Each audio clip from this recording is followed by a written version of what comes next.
جناب حاجی مفتی صاحب لطیف الله حکیمی، سرمفتش اعلای وزارت دفاع ملی امارت اسلامی افغانستان، احترامانه تقاضامندیم به جایگاه تشریف آورده و به ایراد سخن بپردازند.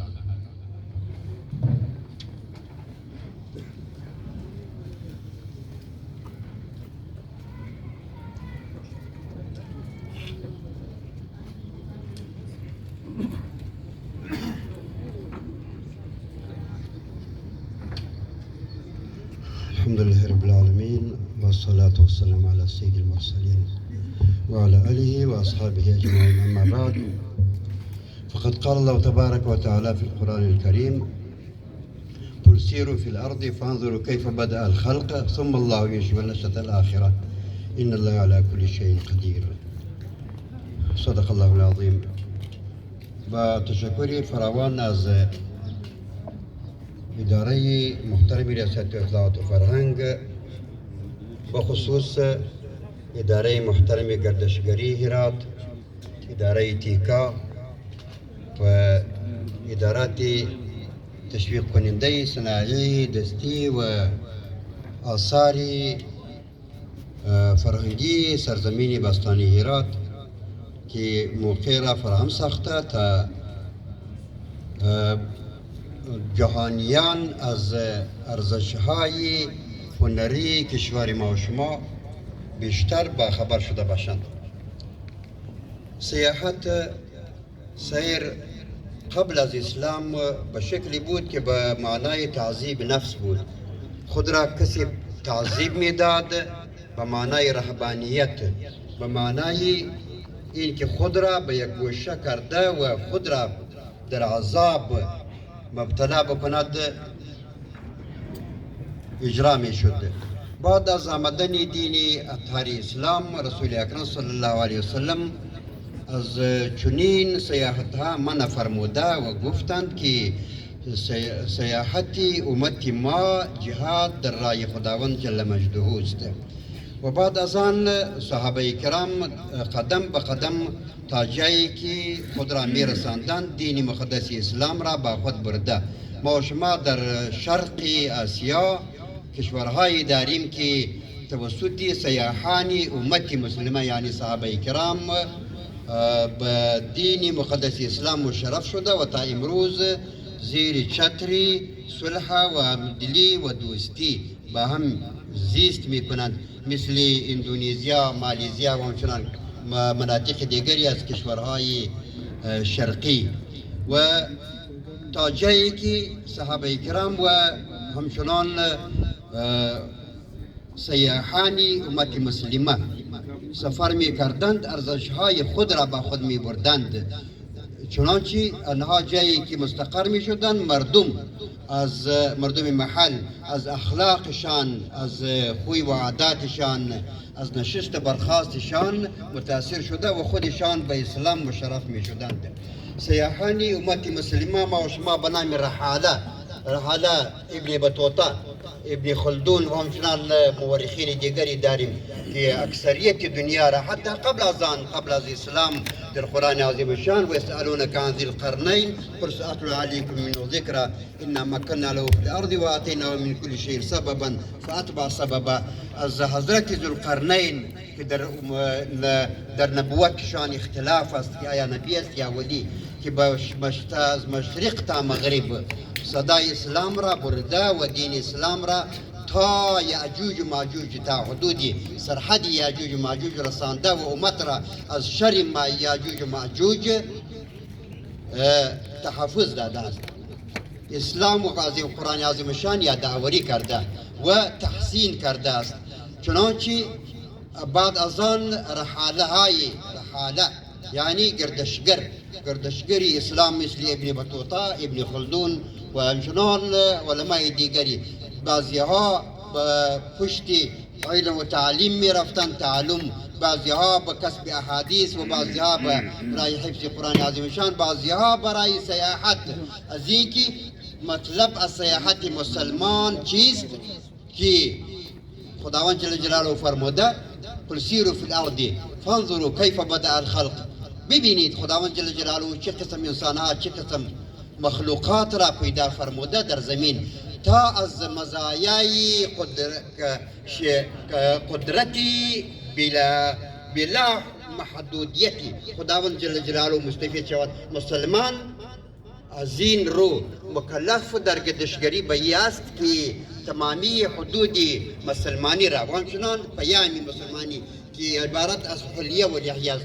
اگر در کشورهای غربی به لباس افغان، به لباس مسلمان کسی می رود، آنها لا جرم از خوی و عادات و از شست برخاست و از اخلاق متاثر شده شاید به اسلام بگرایند و آنها کسایی که مسلمان نباشند به کشور اسلامی اگر بیایند غرض گردشگری هم از اخلاق ما و شما متاثر شده شاید پیامی صلح دوستی، پیامی امنیت، پیامی همدلی و پیامی اخوت اسلامی را با خود برده تا باشد غیر مسلمان از اخلاق جامعه اسلامی ما و شما مستفید شده باشد.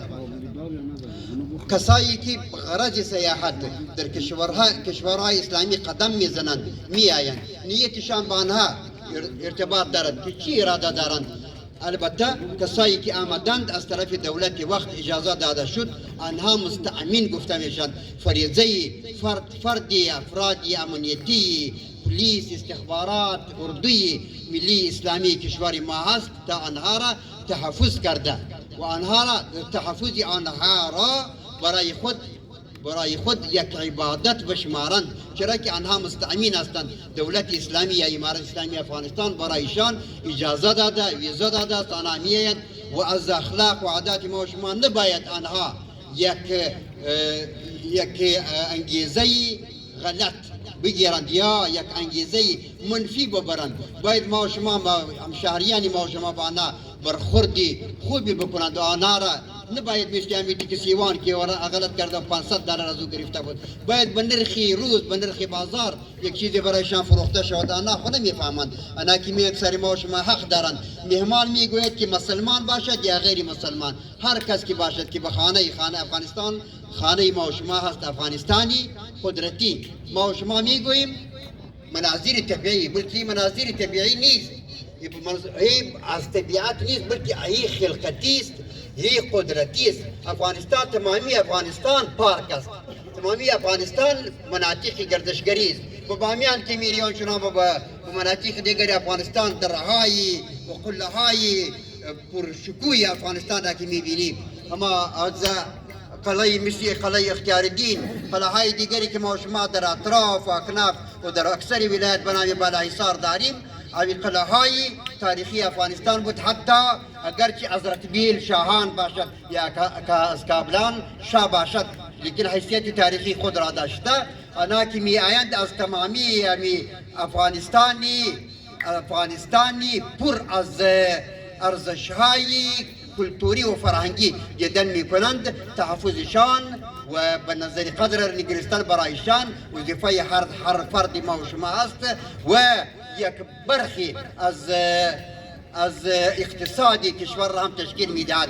حتی در اسلام برای کسایی که به حج بیت الله می روند و عمره می روند اگرچه عبادت است، میگویند اگر سیر و سیاحت را خوش دارید به کشورهای بجایی که به کشورهای غربی بروید، به کشورهای اسلامی بروید.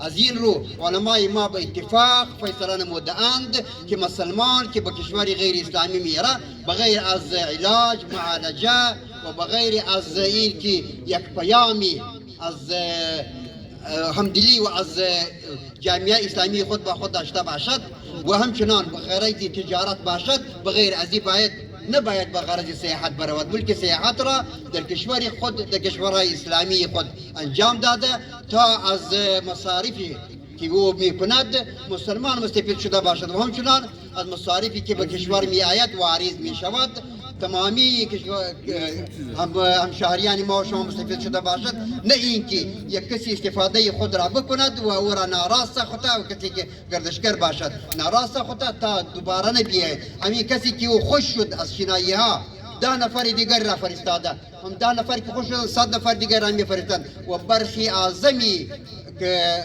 اقتصاد ما و شما همی گردشگری است یا زراعت است یا صنعت است یا همچنان مسائل دیگری و ورنه ما و شما یک کشوری وارداتی تا ابد خواهیم ماند. و اقول قولی هذا و استغفر الله لی و لکم و لسائر المسلمین. اظهار تشکر و امتنان داریم از مقام محترم سرمفتش اعلی وزارت دفاع ملی امارت اسلامی افغانستان جناب حاجی مفتی صاحب لطیف الله حکیمی.